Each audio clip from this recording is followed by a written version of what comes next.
काम करते. Region agree म्हणजे काय? रिजन ॲग्री म्हणजे पुनरुत्पादक शेती.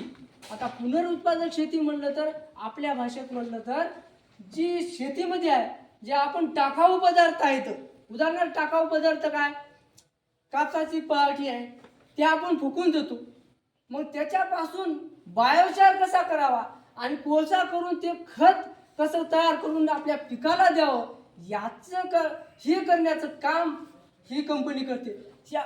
आणि दुसरी गोष्ट सांगायचं झालं, ह्या कंपनी फक्त शेतकऱ्यांना कशा प्रकारे मातीची निगा राखावी, आपल्या भाषेत सांगायचं मातीची निगा कशी राखावी याचं काम ही करते किंवा शेतकऱ्याला जागृत करते. आज आपण उत्पादन वाढण्याच्या मार्गावर सतत खतावर खत टाकतोय, पण त्या जमिनीची काळजी आपण अजिबात घेत नाही.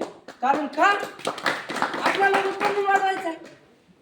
मग ह्या उत्पन्नाच्या याच्यामध्ये आपण काय करतो, जमिनीची हाल करून ठेवलेला आहे. पण ह्या कंपनीचा एकच उद्देश आहे, पुढच्या पिढीला चांगल्या प्रकारे आपली जमीन जावी, म्हणून ही कंपनी शेतीवर काम करते, मातीवर काम करते. ह्या मातीचं संवर्धन केलं पाहिजे, ह्या कंपनीचं काम आहे, दुसरं काहीच नाही. आणि धोरण काय आहे या कंपनीचं? शेतकऱ्याला 2 पैसे वाढून यावं, हेच धोरण आहे या कंपनीचं. इथं आलेला की म्हणून हे कोणत्या मालाचं प्रोडक्ट घेऊन विकायसाठी आले नाही, तुम्हाला तुमच्याकडून 2 पैसे काढून घ्यायचं त्यांचं ध्येय नाही. त्यांचं ध्येय आहे ह्या शेतकऱ्याला 2 पैसे खिशात कसे मिळावे आणि टाकाऊ पदार्थापासून टिकाऊ पदार्थ करून कसा द्यावा, हे त्यांचं धोरण आहे.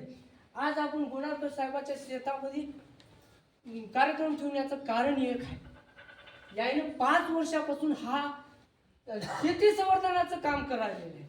आता इथं बाजूला पहा, काडी कचरा आपण, मला वाटतं 99% म्हणलं तर चालते, प्रत्येक शेतकरी काडी कचरा जाळून टाकते. आपण फक्त गुणाकर साहेब इथं खड्डा आहे तिथं खड्डा आहे त्याचं कंपोस्ट करून ठेवतात आणि ते शेतीला देतात.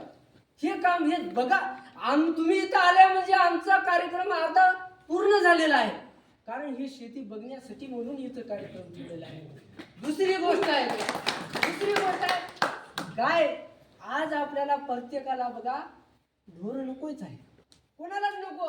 बस मोबाईल घ्यायचा फिरायचा आपल्याला आवड झालेली आहे, घरामध्ये ढोर नको. शेणखतच नाही, शेती उत्पादन कसं वाढेल?